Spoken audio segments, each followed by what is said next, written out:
কোনোদিন ঠকায় না। ওসমান বলে গুনে দেওয়া হলো সুন্নত, গুনে দেখা হলো সুন্নত, গুনে দেখে 480 দিরহাম।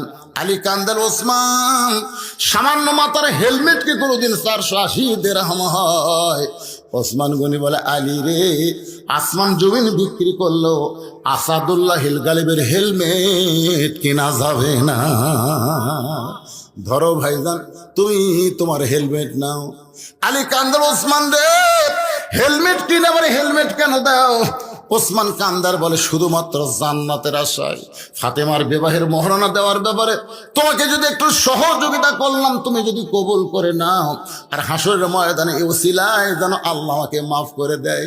400 দিরহাম 80 দিরহাম নিয়ে যখন আলী নবীর সামনে দাঁড়ায়, রাসূল বলেন আলী রে, বিবাহ করতে গেলে আগে মোহর না দিয়া তারপরে কবুল বলতে হবে।